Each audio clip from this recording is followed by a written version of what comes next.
আমি প্রধান উপদেষ্টাকে পরিষ্কার দাবি জানাই, এই স্বরাষ্ট্র মন্ত্রীকে অবিলম্বে প্রত্যাহার করতে হবে। উনি দায় এড়াতে পারেন না। এই ছেলেগুলো আমাদের জাতীয় বীর, তারা যেভাবে আটকা পড়েছিল, যদি আগুন লাগিয়ে দিত বাইর থেকে, এখন আমরা সকলের কয়লা পেতাম, দেহকে কয়লা বানিয়ে দিত। আমরা দোয়া করতেছিলাম, যোগাযোগ করতেছিলাম, পেরেশানি ছিলাম। আল্লাহ তাদেরকে রক্ষা করেছে। আমিরে জামাত গোপালগঞ্জে যোগাযোগ করেছে। ছেলেরা যেখানে আটকে ছিল এসপি রুমে, আমি সে অবস্থায় তাদের সাথে যোগাযোগ করেছি। আমরা আরও উপরে কথা বলেছি। স্বরাষ্ট্রমন্ত্রীর সাথে কথা মনে হইল উনি মিস্টার অসহায়। মিস্টার অসহায় উনি বলছেন প্রশাসনের দুর্বলতা থাকলে উনি ছাড়বেন না। 1 নম্বর দুর্বলতা আপনার ভিতরে।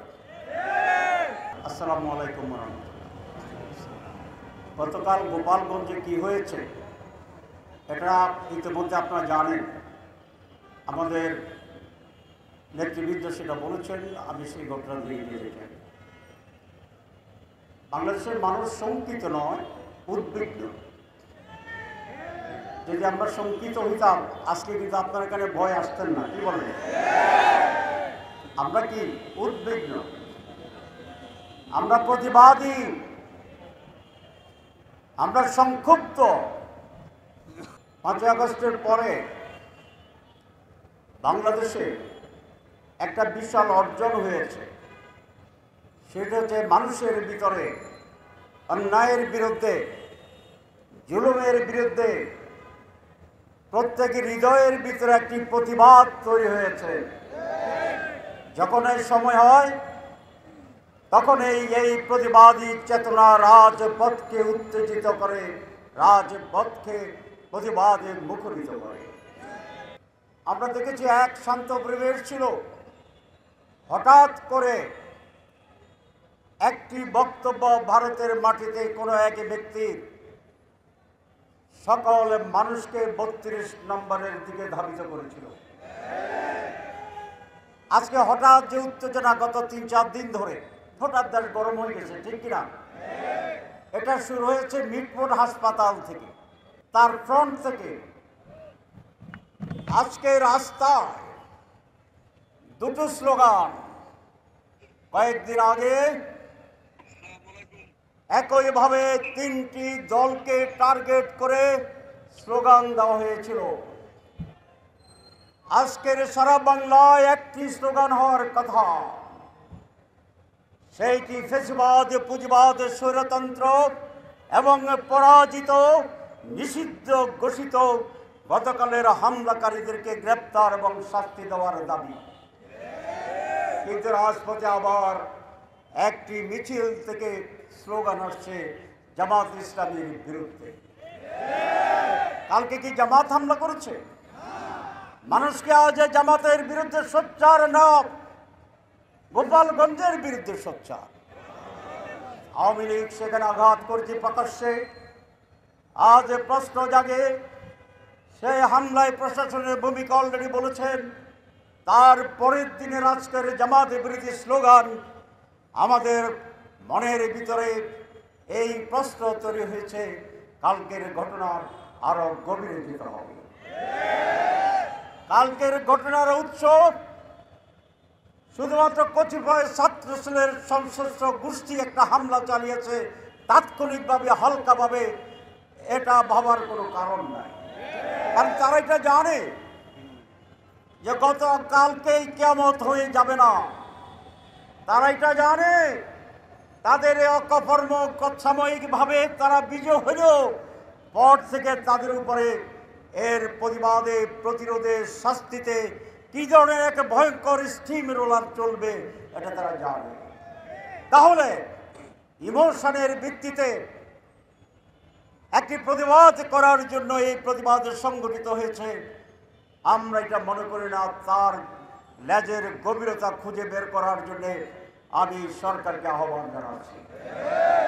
কিন্তু সরকারকে আহ্বান জানানোর সাথে আমাদের হৃদয়ে একটি দুর্বলতা কাজ করে। কোন সরকারকে আহ্বান জানাচ্ছি?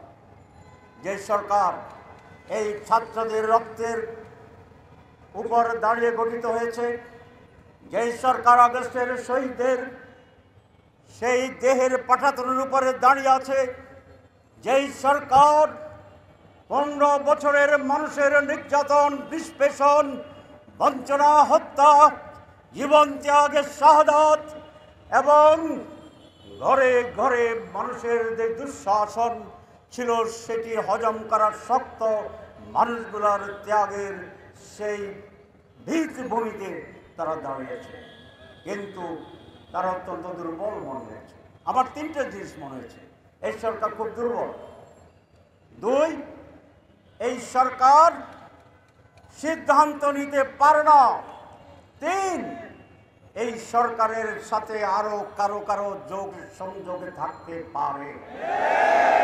যদি সরকার এটি না করে তাহলে একটি গণতন্ত্র কমিশন তৈরি করার জন্য আমি আহ্বান জানাচ্ছি। আমাদের স্বরাষ্ট্রমন্ত্রী এই ঘটনার পরে আমিরে জামাত গোপালগঞ্জে যোগাযোগ করেছে। ছেলেরা যেখানে আটকে ছিল এসপি রুমে, আমি সে অবস্থায় তাদের সাথে যোগাযোগ করেছি। আমরা আরও উপরে কথা বলেছি। স্বরাষ্ট্রমন্ত্রীর সাথে কথা মনে হইল উনি মিস্টার অসহায়।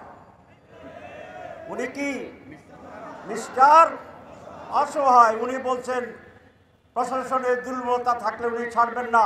1 নম্বর দুর্বলতা তো আপনার ভিতরে। গোপালগঞ্জের এসপিকে শুনেছি আমি সাসপেন্ড করেছে বা এএসপিকে প্রত্যাহার করছে মাত্র। আমি এই প্রধান উপদেশকে পরিষ্কার দাবি জানাই, এই স্বরাষ্ট্র মন্ত্রীকে অবিলম্বে প্রত্যাহার করতে হবে। উনি দায় এড়াতে পারেন না। এই ছেলেগুলো আমাদের জাতীয় বীর, তারা যেভাবে আটকা পড়েছিল, যদি আগুন লাগিয়ে দিত বাইর থেকে, এখন আমরা সকলের কয়লা পেতাম, দেহকে কয়লা বানিয়ে দিত। আমরা দোয়া করতেছিলাম, যোগাযোগ করতেছিলাম, পেরেশানি ছিলাম। আল্লাহ তাদেরকে রক্ষা করেছে। আমরা নানা উদ্যোগ নিয়েছি, সবগুলো এখানে বলতে চাই না। আলহামদুলিল্লাহ, আল্লাহ তাদের জীবন রেখেছেন, তারা সরে আসতে পারত। যদি আগুনে কঙ্কাল হয়ে যেত, আজ সারা বাংলাদেশের অবস্থা কি হতো এটাকে আপনারা ধারণা করতে পারেন না। দেশকে সেদিকে নিয়ে যাওয়ার ষড়যন্ত্র ছিল। জাতি, এদেশে মানুষ যেই শক্তি এবং সাহস দেখিয়েছে, ষড়যন্ত্রকারীরা কোনোভাবেই সফল হবে না ইনশাআল্লাহ। আমরা মোটেই উদ্বিগ্ন নই, ভীত নই সেইভাবে। বাংলার মানুষ আবার জেগে উঠবে। সুতরাং ষড়যন্ত্র সব কিছু মোকাবেলা করে ইনশাআল্লাহ বাংলাদেশ টিকে থাকবে, বাংলাদেশ সুশাসনের দিকে যাবে। যারা ষড়যন্ত্র করেন, যারা ভিন্ন কিছু পানি গোলাট করতে চান, এদেশের মানুষ আগের চেয়ে সচেতন, ঠিক কিনা? মুহূর্তে খবর হয়ে যায়, তারাই পরাজিত হবে, সত্য বিজয়ী হবে, বাংলাদেশ টিকবে, বাংলাদেশে বিজয়ী হবে। সবাইকে ধন্যবাদ।